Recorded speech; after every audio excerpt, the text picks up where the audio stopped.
이 한 시간 하나님의 은혜가 더 풍성하게 임하기를 예수님의 이름으로 축원해 드립니다. 천사의 나팔 소리를 기대하라, 그런 제목 가지고 말씀을 살펴봅니다.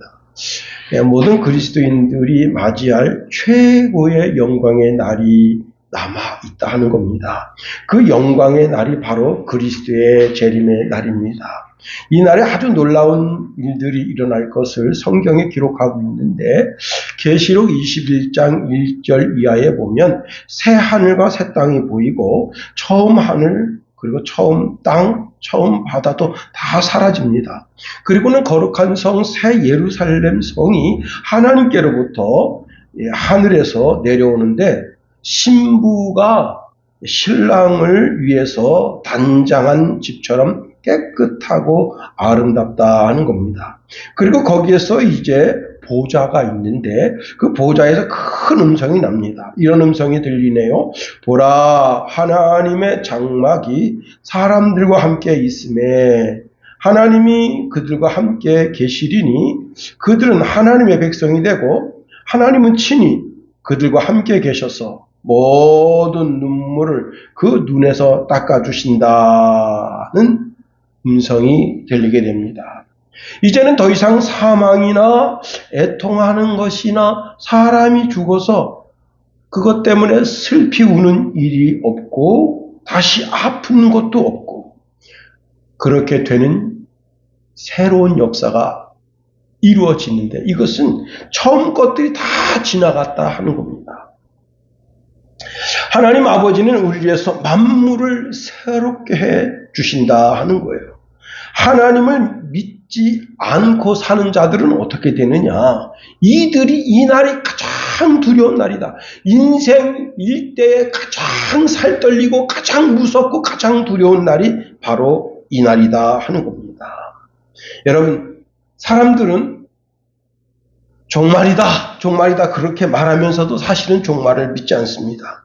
자기가 종말을 믿었다면 종말을 대비하게 됐을 거예요. 그런데 종말을 믿지 않기 때문에 종말이라고 입으로는 말하면서도 실제 종말을 준비하지 않습니다. 그것이 예수 믿는 사람과 예수 믿지 않는 사람의 차이입니다.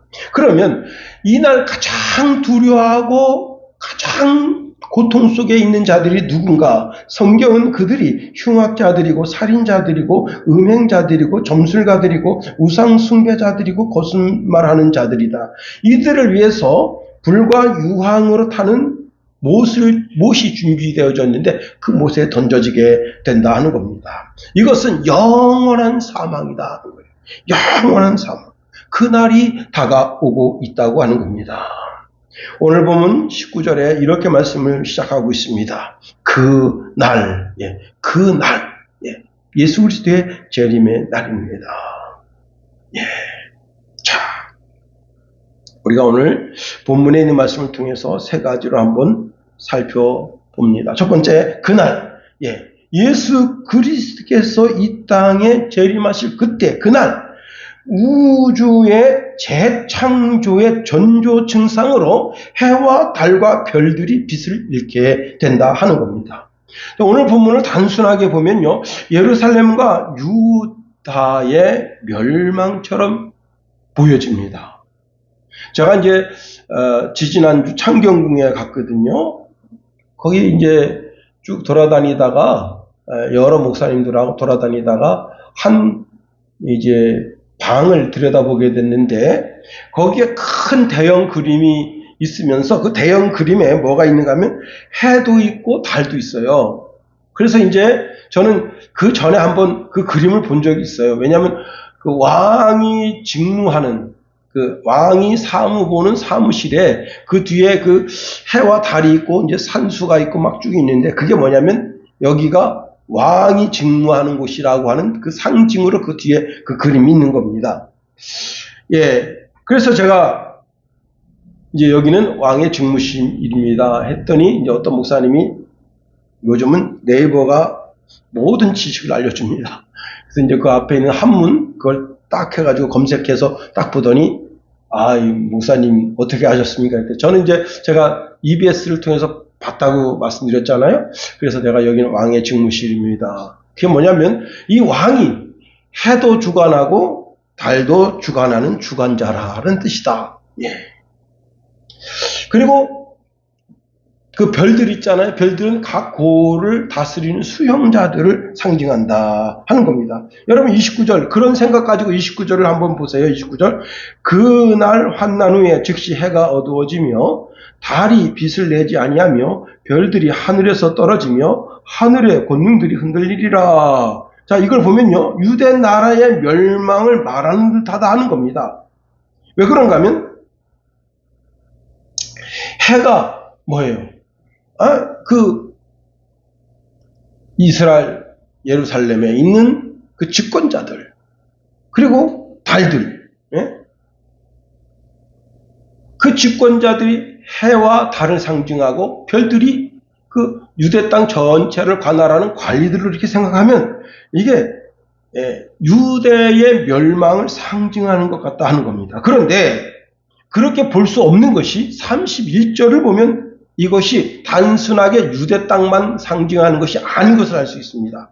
31절 다시 한번 읽어볼까요? 시작. 그가 큰 나팔 소리와 함께 천사들을 보내리니 그들이 그의 택하신 자들을 하늘 이 끝에서 저 끝까지 사방에서 모으리라. 하늘 이 끝과 저 끝, 하늘 이 끝과 저 끝이라고 하는 그 단어를 보면 이게 단순하게 유대 나라의 멸망이 아닌 온 세상, 즉 태양이 비치는 온 세상에는 모든 나라들이 모든 나라의 집권자가 자기가 해도 주관하고 달도 주관하고 별도 주관하는 주관자다 그렇게 생각하는데 그런 모든 자들을 통칭하는 것이다 하는 겁니다. 자, 이날 새로운 시작이 시작된다는 거예요. 그게 뭐냐면 그리스도의 재림입니다. 그리스도의 재림 시 지구와 태양과 별들의 세계, 즉 하나님이 만드신 모든 피조 세계에 지금까지는 없었던 너무나 크고 놀라운 일이 발생합니다. 근데 이러한 일은 지금까지도 생각지도 못했고 마음속으로도 그런 일이 설마 있겠어? 라고 했던 일인데 그날 인생들이 상상할 수 없는 재창조가 이 땅에 이루어지게 된다는 겁니다. 그래서 이날은 재창조의 날이다. 자, 우리가 사는 전체에 일어나는 일들 중에 육신의 눈으로 볼 수 있는 것은 온 세상에 분명한 변동이 일어난다는 겁니다.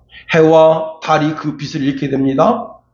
이게 가장 크고 두렵고 놀라울 만한 일이라는 겁니다. 자, 우리가 느끼는 이 놀라운 일이 단순하게 지구의 변동이 아닌 전 우주적인 변동이 일어나게 되는데 사람들은 이 일로 인해서 두려워하지만 전체, 즉 자연 전체에 주님의 오심이 그 영향력을 끼친다 하는 거예요.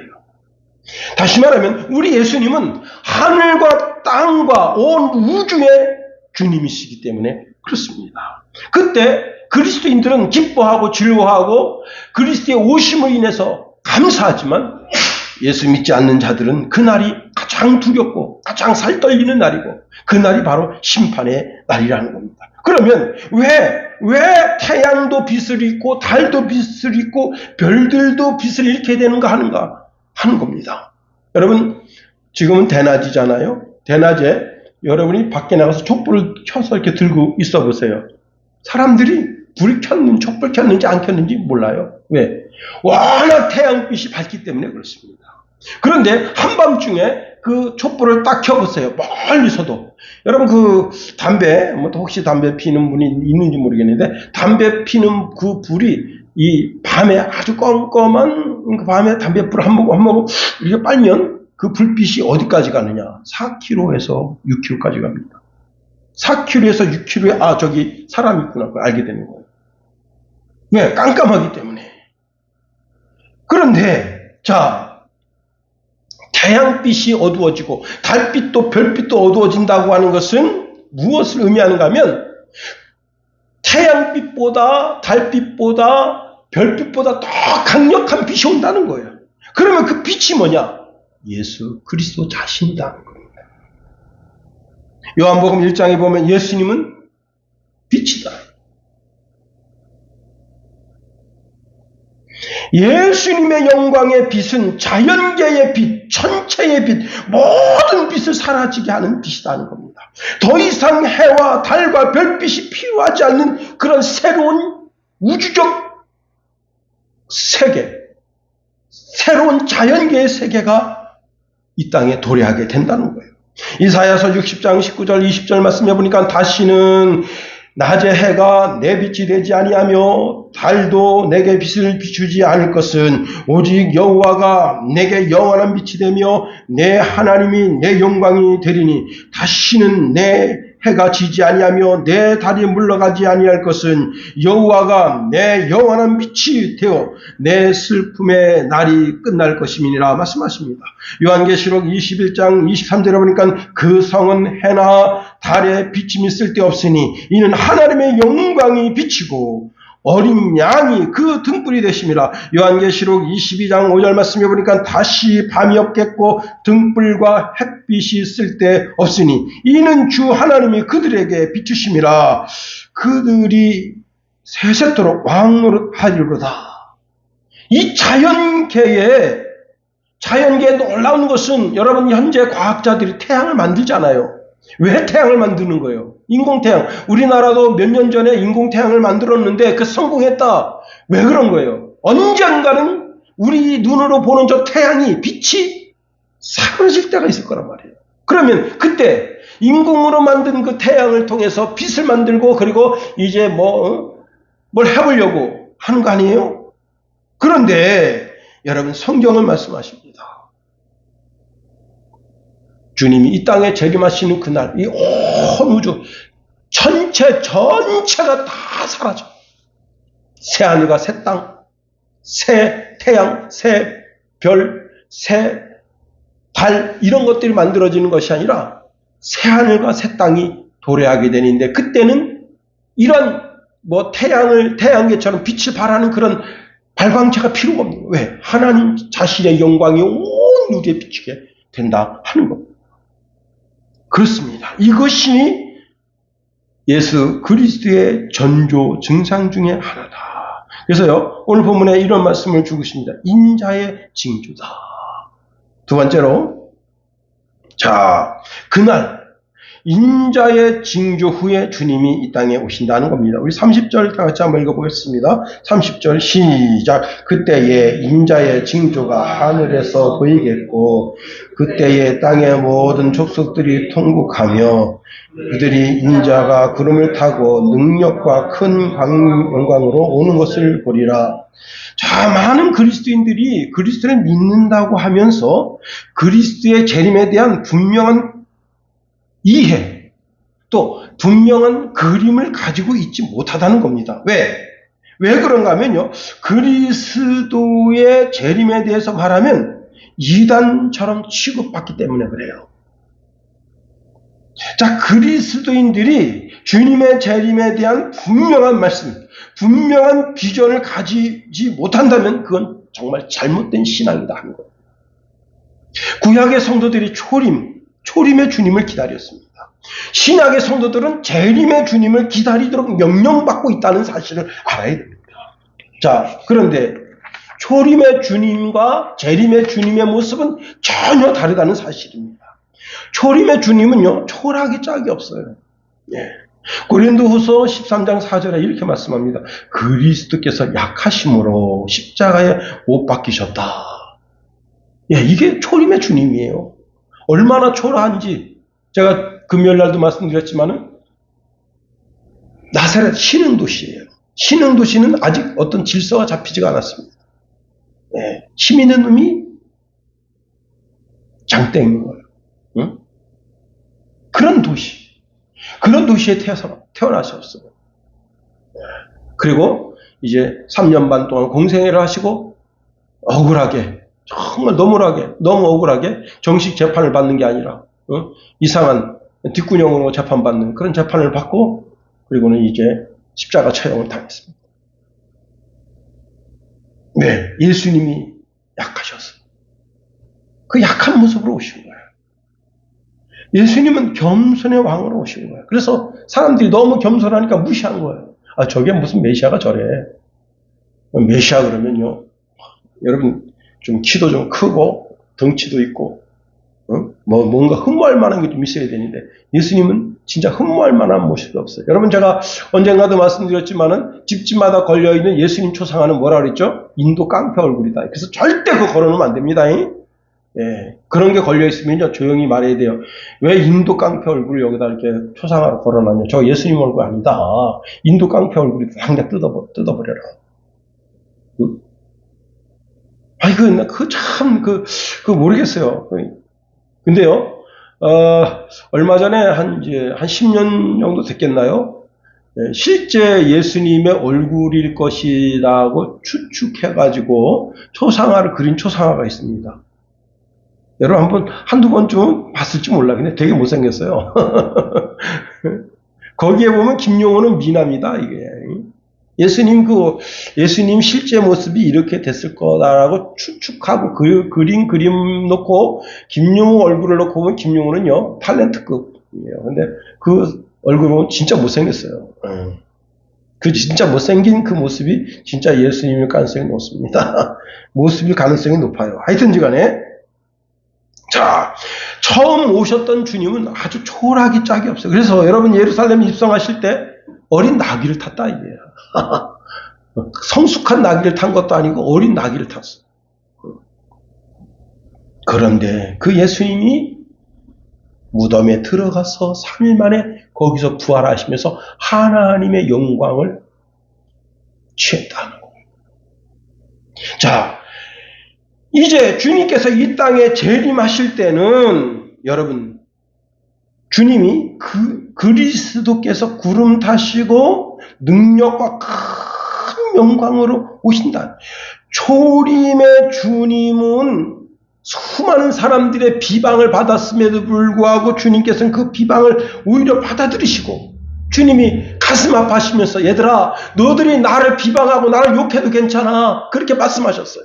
그런데 재림하실 때 주님은 그런 게 통하지가 않는다.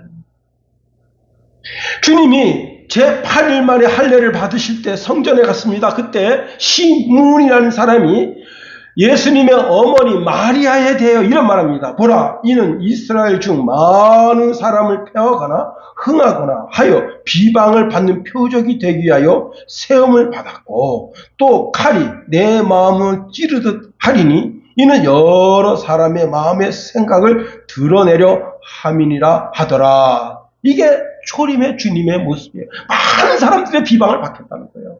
응? 예루살렘 당국자들의 비방을 받고 심지어는 여러분 총독 앞에서 네가 그리스도냐라는 비아냥도 듣게 됐습니다. 그런데 재림하시는 주님은 그런 주님이 아니에요.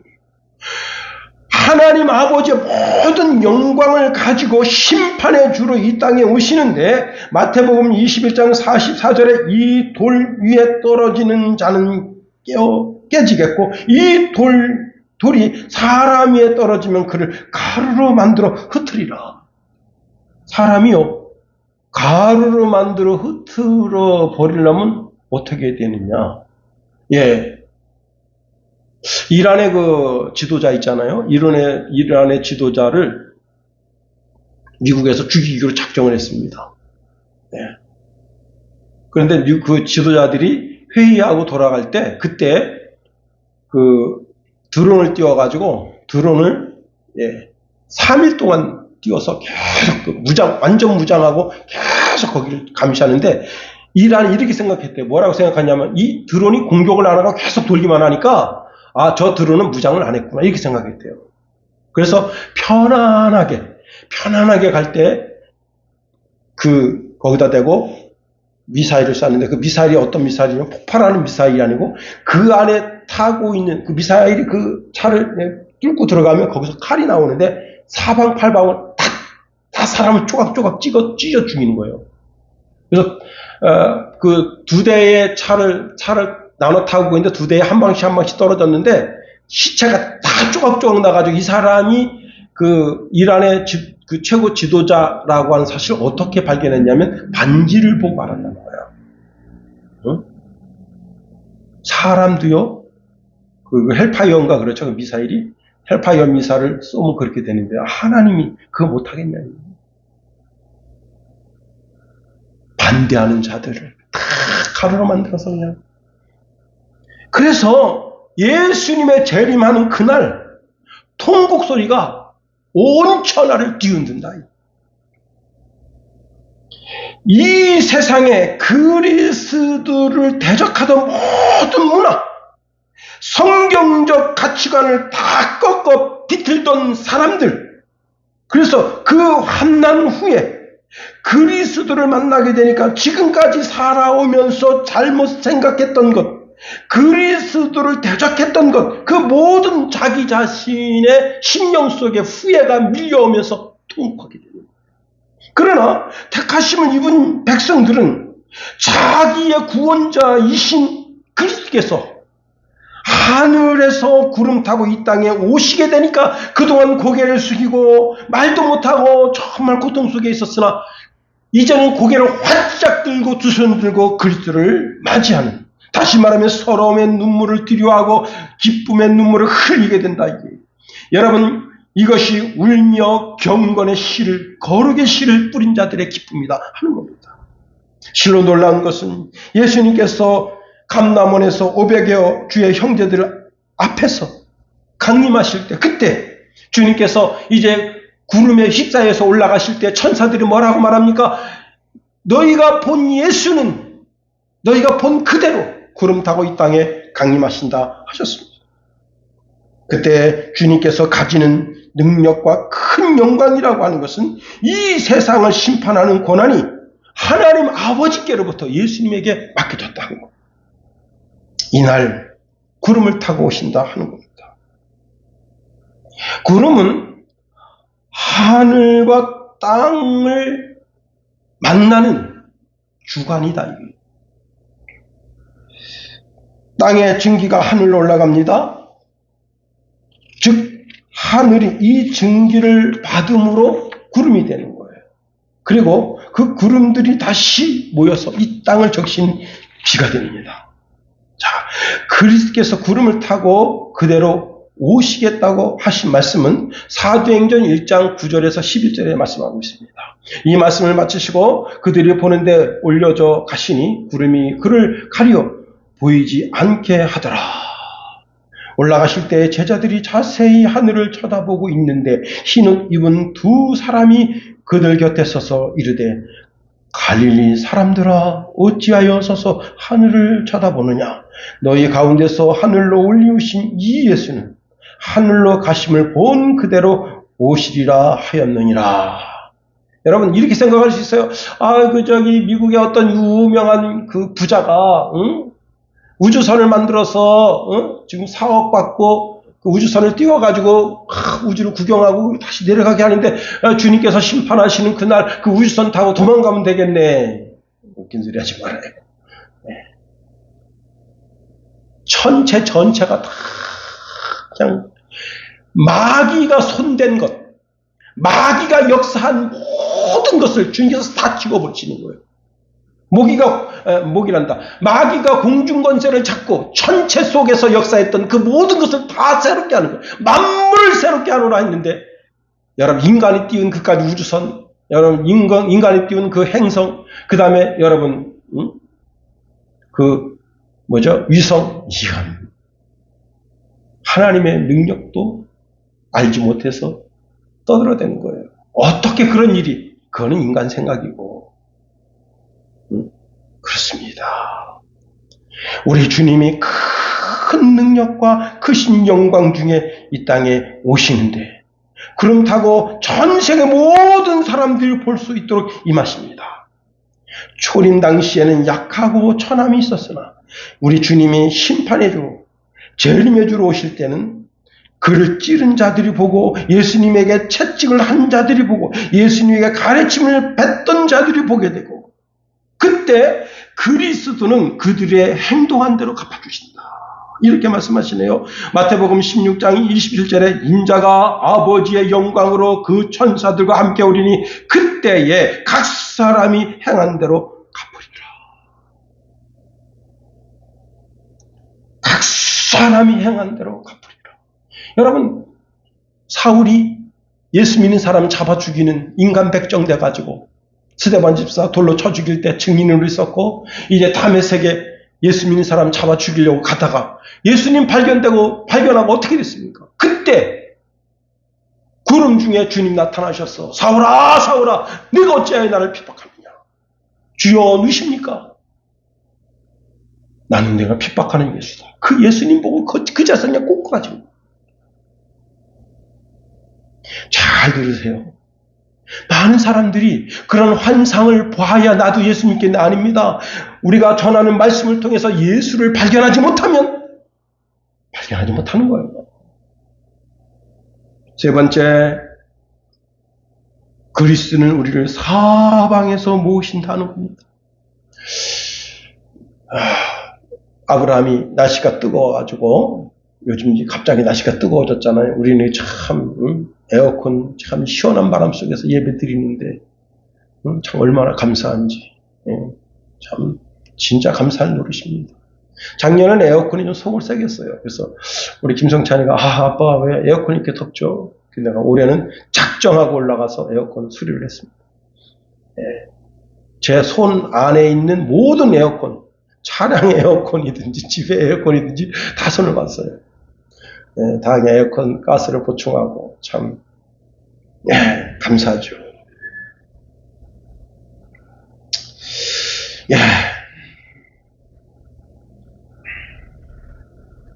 그런데 상당수 많은 분들이 여러분 땀찔찔 흘려가면서 예배 드리잖아요.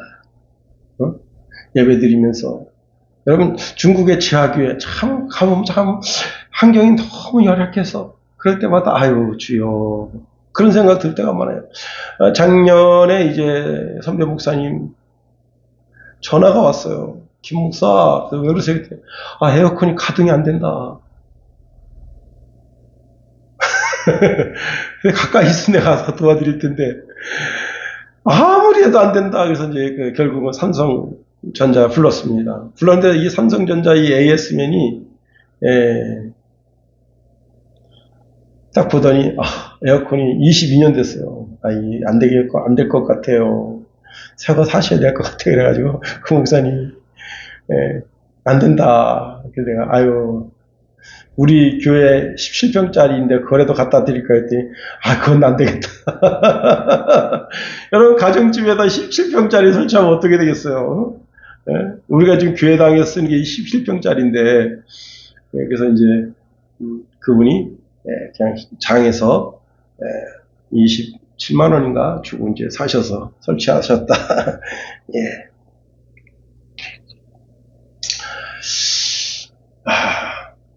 아브라함이 날씨가 너무 뜨거우니까 장막 안에 있을 수가 없는 거예요. 그래서 장막 밖에 있는데 세 분이 지나가네.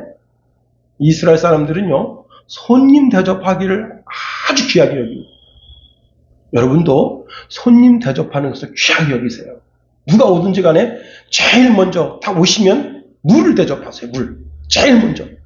선생님 더우시죠? 아니면 내가 손에 들고 있는 물이 있다면 딴 거라도 어쩔 수 없지만 너무 더우신데 물이라도 드실래요? 하고 물을 드려요.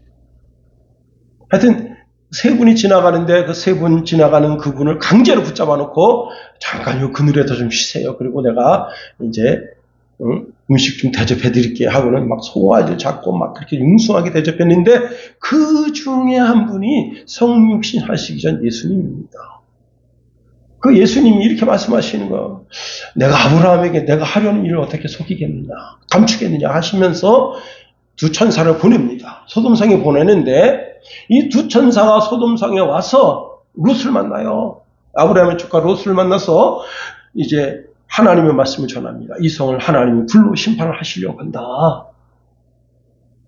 그래서 이 성에 있는 너와 관계된 자를 다 끌어내라 해서 제일 먼저 누구한테 가냐면 사위한테 가서 두 딸이 다 지금 혼인했어요. 그래서 사위한테 가서 하나님이 성 심판하려고 하는데 끌어내라 한다는데 같이 가겠냐 했더니 농담을 해랬어요. 그때가 저녁 때입니다.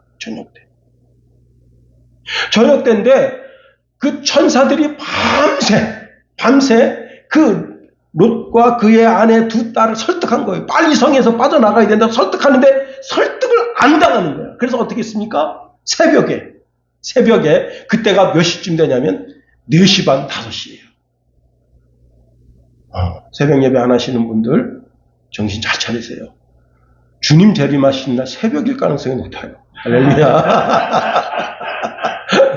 자, 왜?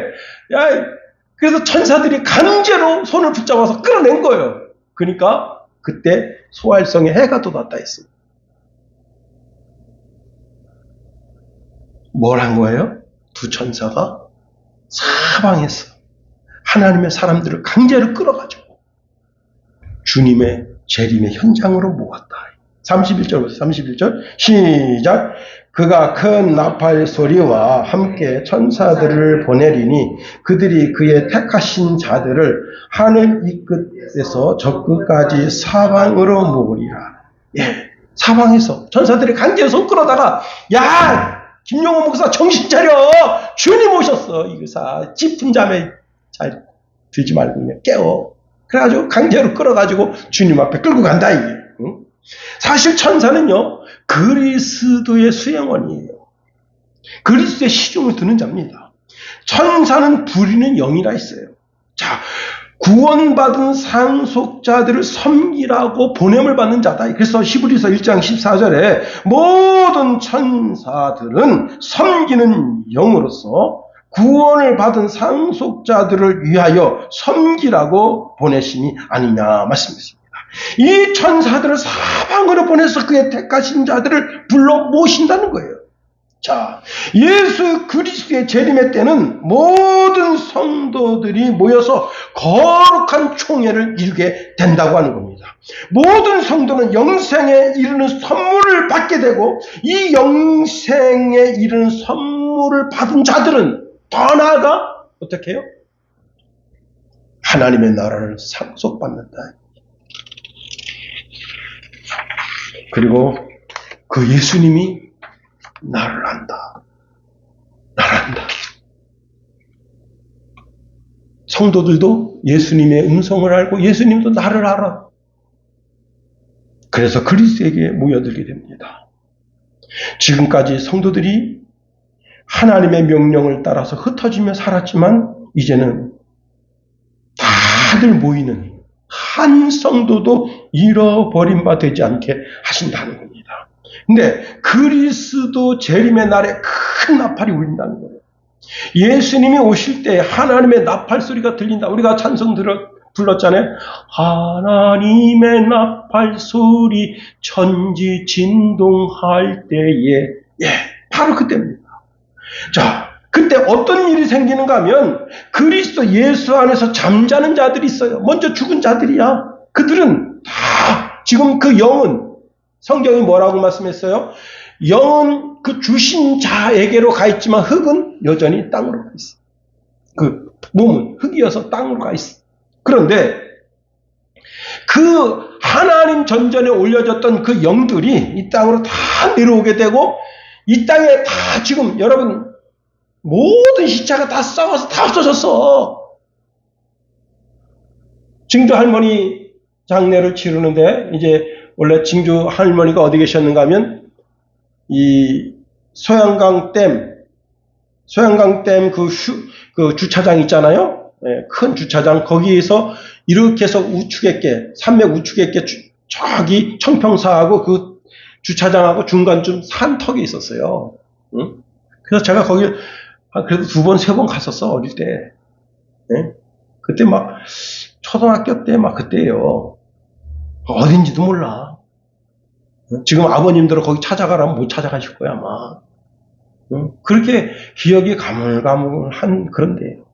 그래서 거기서 너무 이제 머니까 선산으로 옮겨졌어요. 근데 뭐만 남았는 줄 알아? 대퇴골 하나만 남았어. 다 없어진 거야. 다 썩어서 없어진 거야. 그러면 지금으로부터 120, 30년 전, 150년 전에 돌아가셨다고 치자고요. 그 아무것도 없는데 예수님 때서부터 죽은 인생들, 아니 그 전에 죽은 인생들 그거 어디 있겠어요? 다 없어졌어. 그런데 하나님의 창조의 능력으로 다 살아나게 됩니다. 다. 이걸 데살로니가 전서에 말씀하고 있어요. 이렇게 말씀하고 있네요. 데살로니가 전서 4장 16절 17절 주께서 호령과 천사장의 소리와 하나님의 날팔 소리로 친히 하늘로부터 강림하시니 그리스도 안에서 죽은 자들이 먼저 일어나고 17절 그 후에 우리 살아남은 자들도 그들과 함께 구름 속으로 끌어올려 공중에서 주를 영접하게 하시리니 그리하여 우리가 항상 주와 함께 있으리라. 할렐루야. 그래서 제가 예수님 오실 날 멀지 않았다는데 예수님 빨리 오세요. 오늘 아침에도 새벽에 와서 예수님 빨리 오세요. 우리 어머니도 아버지도 예수 안에서 그냥 건강한 육체로 새로 부활체로 있게 되고 우리 부부도 우리 성훈이 성찬이도 다 부활체로 우리 성찬이 그럴 거 아니에요. 나 장가도 못 가는데 여러분 그리스도 안에서 이 부활의 날에 우리가 부활체를 입으며 장가 가고 안 가고 그런 것과는 비교할 수 없는 환히 영광이 있는 거예요. 김성원 할렐루야. 그렇습니다. 고린도전서 15장 51절 54절에 보면 잠자다가 천사의 나팔 소리를 듣고는 하나님의 자녀들이 다 일어나게 된다는 거예요. 이 나팔 소리는 영이 살아있는 자들에게만 들리는 소리다. 다시 말하면 우리 지금 예수 믿는 사람은 죽음을 경험하지 않고 다 부활체로 변화하게 되는 거예요. 이것은 주님의 재림의 날, 주님의 재림의 날에 나팔 소리, 주님의 재림의 나팔 소리를 듣는 그 순간에 우리가 부활체로 바뀌게 됩니다. 이미 죽어서 다 모든 것이 썩어져서 없어진 그 인생들은 하나님이 재창조를 이루시는 겁니다. 그래서 썩은 몸이 썩지 않을 몸으로 변화되는 거예요. 그리고 그 몸에 영이 다시 들어와서 그게 부활체가 되는 거예요.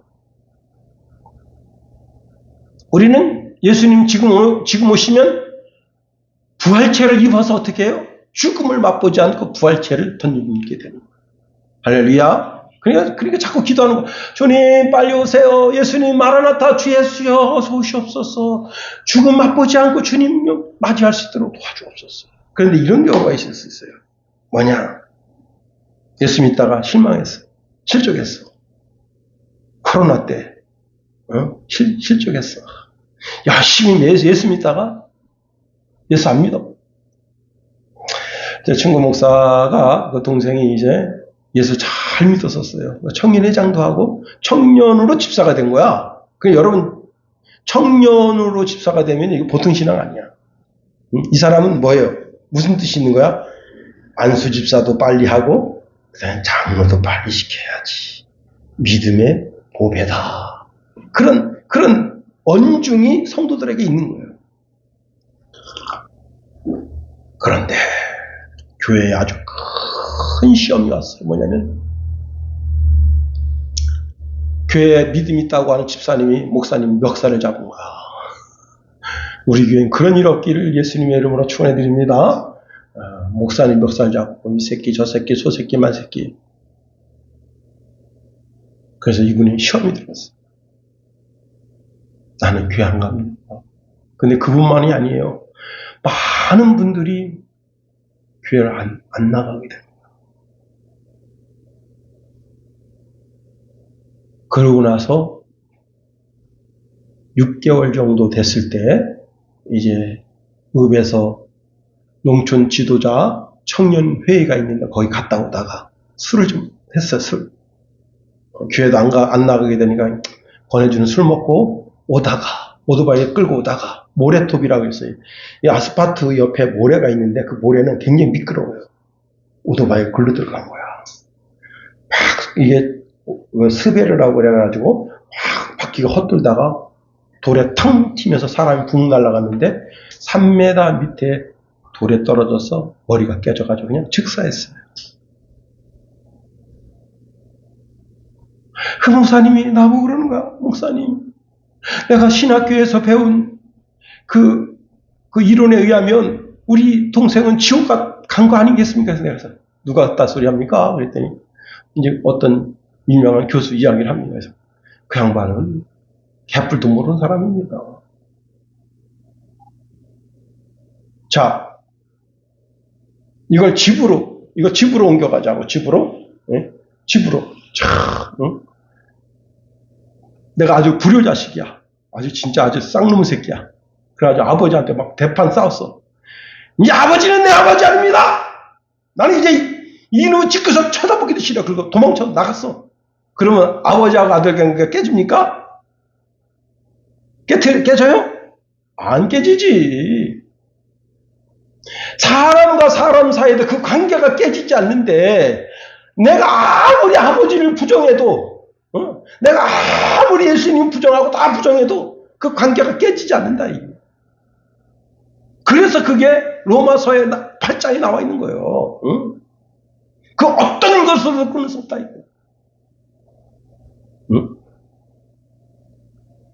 그래서 그게 잠자는 신앙이에요. 잠자는 신앙. 그 잠자는 신앙을 깨우려고 천사들을 보내서 음성을 들려주는 거야. 하늘의 음성, 하늘의 천사의 음성. 예수님이 땅에 재림하실 때 그때 천사들의 찬송 소리가 하늘 가득하게 되는 거예요. 그 다음에 나팔 소리가 하늘 가득하게 되는 거예요. 잠자는 영혼을 깨우기 위해서 나팔 소리가 들리는 거야. 깨어있는 영혼은 나팔 소리 들을 필요 없어요. 왜? 보고 있거든. 잠자는 영혼을 위해서 그 나팔 소리가 들리는 그때 육신의 소리가 아니고 마음의 소리가 아니고 영의 소리를 듣게 될 때 그때 마라나타 주 예수여 어서 오시옵소서 하고 그동안 하나님 뜻대로 살지 못했던 부끄러운 영혼이지만 그래도 주님 앞에 나갈 때 주님이 내가 너를 알고 있다. 내가 너를 위해서 십자가에서 피 흘렸어. 내가 너를 안다 말씀하시는 거예요. 그리고는 주님께서 우리에게 영원한 희년으로 들어가게 하시는 거예요. 이 나팔 소리는 영원한 희년으로 들어가게 하는 소리다. 여기에 성도의 사모함입니다. 우리가 그리스도 예수의 신부인 것을 잊으면 안 됩니다.